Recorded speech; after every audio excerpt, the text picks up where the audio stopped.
I never expected my entire life to flip upside down because of a single sentence. It happened late at night, when Emily stood in the doorway with her voice shaking and her eyes burning into mine. She said 7 words that changed everything. Choose me, or choose your gaming friends. For a moment, the whole room went silent, like the world was holding its breath. I didn't know it then, but that ultimatum would become the spark that set off the most chaotic month of my life. A month filled with breakups, accusations, lies, and a level of madness I didn't think a human being could reach. It was the night that pushed every domino forward, one by one, until the entire line collapsed in ways I never imagined. And all of it began with that single choice. I met Emily a little over 2 years ago, and back then everything felt effortless. We clicked fast, moved in together after a year and a half, and for a while it genuinely felt like we were building something real. But even in those early months, there were tiny cracks, little moments I brushed off because I thought every couple had them. I didn't realize those cracks would eventually turn into full-blown fractures. For most of my life, I had a weekly tradition with my 3 closest friends, Jake, Ryan, and Chris. Every Thursday night, no matter what was happening, we jumped online, hung out, and played games together. It wasn't just a hobby. It was a ritual that carried us through high school drama, college stress, breakups, job losses, everything. 12 years of friendship, laughter, stupid jokes, and a bond that felt more like family than just friends. When Emily and I started dating, she thought it was cute. She'd sit on the couch scrolling her phone while I played, sometimes even watching the screen and laughing at our banter. She told me she liked how close I was to my friends. She said it was rare to see guys stay loyal to each other that long. Those were her exact words. And I believed her. But something shifted after she moved in. Slowly, the supportive girlfriend became someone else entirely. It started with small comments. Little sighs when I put my headset on. A raised eyebrow when she heard my friends greeting me. A sarcastic, "Of course it's Thursday night," whenever I grabbed my chair. The kind of comments that don't sound like a problem at first, but start to pile up. Then came the guilt trips. She would wait until I was mid-game, and then walk into the room with some question that could have easily waited until later. If I didn't pause immediately, she'd leave with a slammed door or an exaggerated sigh that echoed through the hall. Some nights she'd sit silently behind me, arms crossed, staring at me through the reflection of my monitor like she was trying to burn holes through the back of my head. And every time I asked what was wrong, she'd say, "Nothing. Enjoy your little games." I tried to compromise. I cut sessions short, skipped weeks, even muted my mic whenever she walked by so she wouldn't think we were talking about her. But it didn't help. No matter how much time I gave her, it was never enough. The problem wasn't the gaming. The problem was that she wanted my world to revolve entirely around her. The final straw came the night she accused my friends of stealing time from her. She said they were the reason I wasn't affectionate enough. She said they were the reason our relationship wasn't moving forward. She even suggested that hanging out with them was childish and that I needed to grow out of it. That was when I realized something important. Emily didn't hate the game. She hated anything she couldn't control.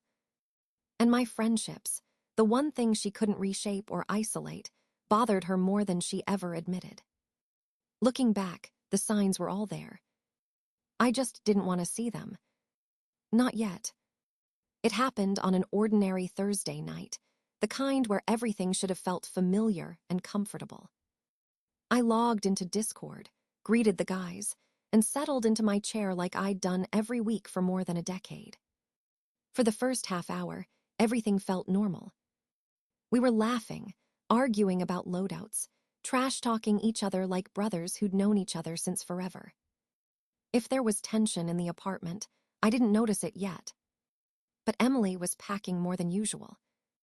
I saw her walk past the hallway a few times, arms folded, eyes narrowed like she was trying to build courage for something. At first, I ignored it. I'd grown used to her moods, circling me like storm clouds. I didn't know tonight was the night it would all come crashing down. About an hour into the session, I heard her door slam open behind me. She marched toward me with a look I'd never seen before, something between fury, desperation, and a kind of final conviction. I muted my mic, thinking she just wanted to ask something, but before I even turned around fully, she shouted, "Do you ever think about me, about us, or is this stupid game the only thing that matters?" I blinked, stunned. This wasn't new, but the intensity was different. I tried to stay calm and told her we could talk after I finished the match. That was the wrong thing to say. Her face twisted, and she stepped closer until she was practically shaking.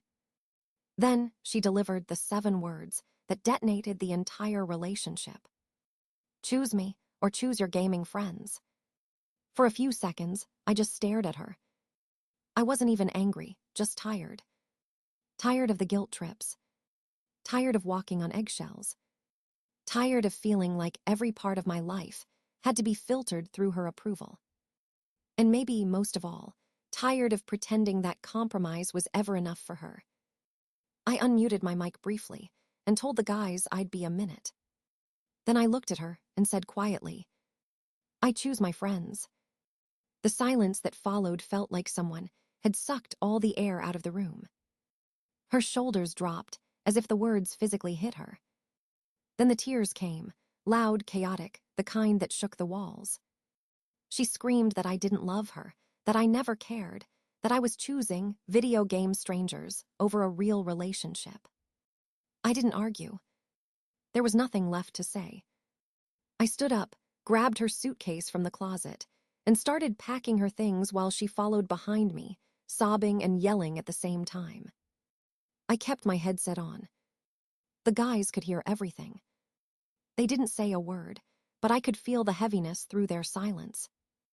Emily tried to block the doorway, begging me to stop, then accusing me of being heartless. When that didn't work, she switched to anger again, insisting she wouldn't leave, that she had rights, that she wasn't going anywhere. I calmly opened the door and pointed outside. After a long, shaking pause, she stepped out. I placed her suitcase beside her, said goodnight, and closed the door. Her cries echoed through the hallway long after she was gone. But even then, even in that painful, surreal moment, I didn't feel regret. I felt relief.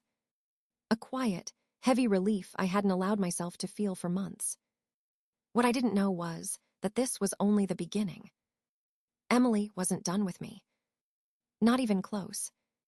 The next morning, I woke up to the sound of my phone vibrating nonstop on the nightstand. At first, I thought it was the guys checking in after what they witnessed the night before. But when I opened my email, my stomach dropped. There were 27 messages from Emily, all sent between 2 a.m. and 6 a.m., like she'd spent the entire night spiraling. The subject lines alone were enough to make me sit up. "You owe me." "Reimbursement for my sacrifices." "Legal notice." And the worst, "You don't get to walk away."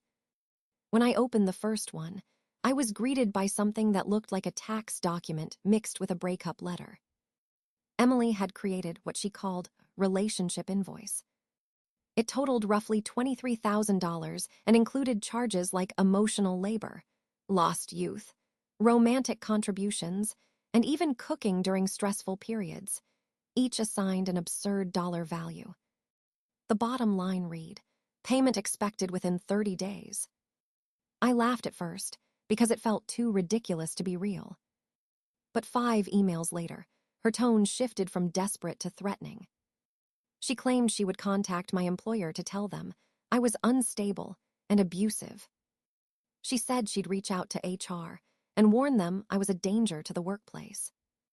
She even mentioned LinkedIn, saying she'd publicly expose me to protect other women. It was all unhinged, but what frightened me more was that I knew she was impulsive enough to actually try. By noon, I got a ping from my manager asking if everything was okay, because someone claiming to be my ex had left strange voicemails for the company. My face burned with embarrassment. I explained the situation, and thankfully, my manager understood. But the fact that she had actually done it made me realize she wasn't just hurt. She was out for revenge. That afternoon, the building's front desk called. Emily had shown up crying, telling security I had illegally evicted her from a home she had the right to stay in. She demanded access to the apartment and insisted she was still a legal resident. But the lease had only my name on it. Security asked for proof. She had none. When they denied her entry, she stormed out, cursing loud enough for other tenants to hear.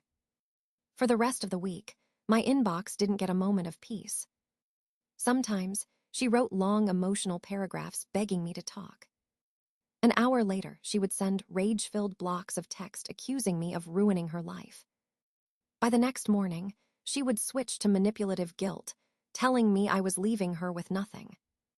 It was a cycle that repeated constantly, faster, and more chaotic each day. Friends started reaching out saying Emily had messaged them too, claiming I'd been hiding dark tendencies and that they should distance themselves for their own safety. Jake sent me screenshots. They were so dramatic, they almost read like satire. What unsettled me most was not just that she was lashing out. It was the absolute lack of boundaries, the way she treated reality like something she could rewrite if she just said the lies loudly enough. The breakup hadn't ended anything. It had ignited something in her, something I didn't recognize, something I didn't want to understand. And deep down, I felt an uncomfortable truth forming. If this was only the first week, then the real storm hadn't even started yet. Emily's emails eventually slowed down, but the silence didn't mean she had calmed. It only meant she had moved the battlefield somewhere else. The first sign was a tag notification on Instagram. I opened it and froze. She had posted a long paragraph accusing me of being addicted to gaming, emotionally neglectful, dismissive, and manipulative.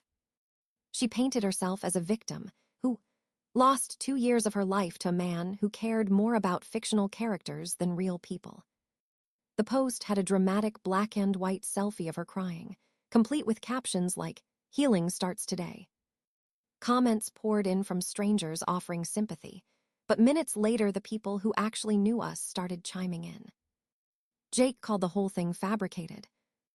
Ryan reminded her publicly that she had spent years bragging about my loyalty. Even 2 of her own coworkers commented, hinting she might be leaving out a few details. Within an hour, the narrative slipped out of her control. By evening, she deleted the post. But she wasn't done. She took the drama to Twitter next, posting threads claiming I suffered from dangerous compulsions and hinting she had escaped a toxic home. It spread faster than the Instagram post, but this time her coworkers stepped in immediately. Several of them responded with screenshots of her bragging about dating a sweet, stable guy who games with his childhood friends. Someone even replied with a meme calling her out. Once again, she deleted everything. But each deletion only made her more desperate. 2 days later, things escalated again. She went to the building's security desk, telling them she needed help because I had stolen her car. The guard on duty called me, confused, asking if I could come down. I brought the registration and title, both with my name printed in bold letters. When they confronted her with the documents, she stared at them like reality had betrayed her personally. She tried insisting the car was emotionally hers, whatever that meant, but security had already lost patience. They escorted her out while she shouted that she would take legal action. The guard apologized to me afterward, shaking his head like he had just met a hurricane. After that incident, my friends started making jokes about forming a resistance group against the chaos she kept unleashing. By the end of the night, we renamed our Discord server Freedom Fighters. It was stupid. It was childish. But honestly, in the middle of all that insanity, we needed something to laugh about. Unfortunately, laughter didn't stop Emily. If anything, she only grew more relentless. She created anonymous accounts to DM my friends with dramatic warnings about me. She reached out to an old college acquaintance of mine and told him I needed intervention. She even messaged a woman I had once worked on a project with, hinting we had some kind of secret history. Every lie she threw out landed somewhere, but none of it stuck. People saw right through her. Still, what bothered me wasn't her failure. It was her persistence. She wasn't trying to hurt me in a single blow. She was trying to wear down every piece of my life until something broke. She was rewriting the story of our relationship in real time, broadcasting her version to anyone who would listen. And each new lie made it clearer. This wasn't heartbreak anymore. This was obsession. And once someone reaches that point, you can't predict what they'll do next. The turning point came when she stopped trying to ruin my reputation and started trying to involve the legal system, at least her version of it. One morning, I opened my mailbox to find an envelope addressed in her handwriting. Inside was what she called a formal legal demand, printed on cheap template paper with a watermark that looked like it came from a free online generator.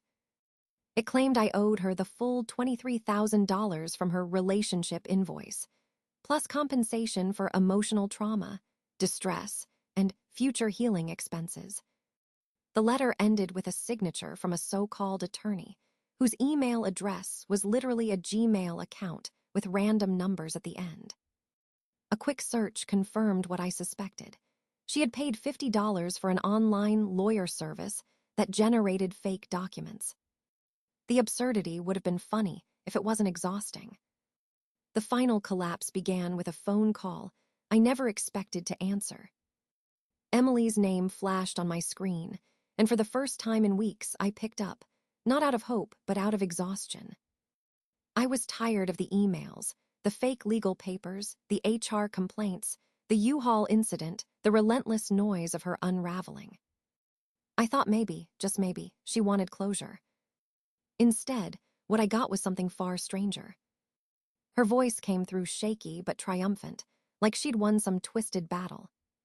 She told me she was finally moving on, that she had found someone who actually valued her. Then she dropped the bomb. She was now dating Derek, the fiancé of her best friend, Ashley. She said it slowly, waiting for a reaction, expecting me to feel jealousy or regret. All I felt was disbelief, that she thought this would hurt me. But the real twist wasn't hers to reveal. A few days later, I got a message from Ashley herself. She apologized for the chaos Emily had caused me and warned me that things were about to get worse. She explained that Emily had been harassing them for weeks, showing up at Derek's work, sending long late-night voice messages, making fake profiles to monitor their posts. Ashley and Derek weren't dating Emily.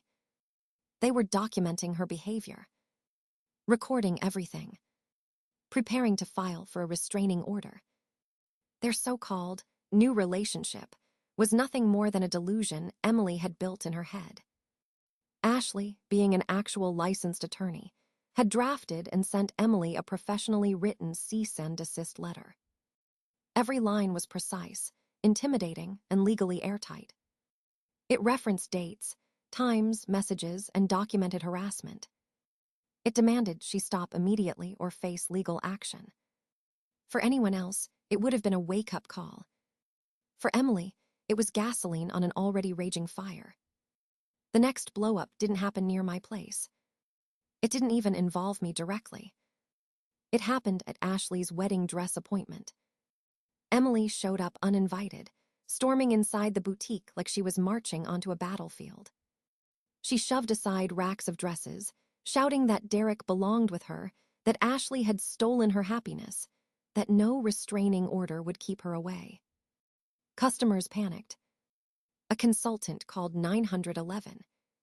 By the time the police arrived, Emily was screaming at Derek, who wasn't even there, that he had made promises he had never made. The officers escorted her out, still thrashing and yelling.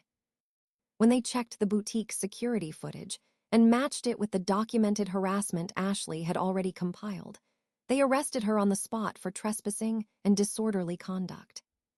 Even in handcuffs, she kept insisting she was the victim, that everyone was conspiring against her. It was the most tragic, surreal end to a month of chaos. After her arrest, everything fell silent. No emails. No posts. No new accusations. Just a heavy quiet that felt like the world was finally exhaling after weeks of holding its breath. In the days that followed, I learned her family had stepped in after the incident. They were devastated, embarrassed, and completely overwhelmed. She was facing a restraining order from 3 different people: me, Ashley, and Derek, and a criminal charge that wasn't going away easily. Looking back, it didn't feel like revenge or justice. It felt like the inevitable collapse of a person who had been spiraling far longer than I ever realized. The breakup didn't break her. Losing control did. And as the dust settled, one truth became painfully clear. This wasn't a story about gaming or jealousy or even heartbreak. It was a story about obsession, denial, and a descent so deep that by the end, there was nothing anyone could do to pull her back. When everything finally ended, the quiet felt unfamiliar. For weeks, chaos had been the soundtrack of my life, and now the silence almost felt heavier than the noise. But slowly, I began to recognize it as peace instead of emptiness. I stopped checking my phone every few minutes. I stopped anticipating another eruption, another message, another accusation waiting to explode. For the first time in a long time, I could focus on things that mattered: my friends, my work, and the small routines that made my life feel stable again. People kept asking if I felt vindicated after everything that happened to her. The truth is, I didn't. There was no satisfaction in watching someone self-destruct. There was only relief that the damage had stopped spreading. As the days passed, I realized something important. Sometimes the hardest part of walking away isn't losing the person. It's letting go of the chaos they created. But once you do, you start to see how much brighter life looks without the storm. And in that quiet, I finally found my way back to myself.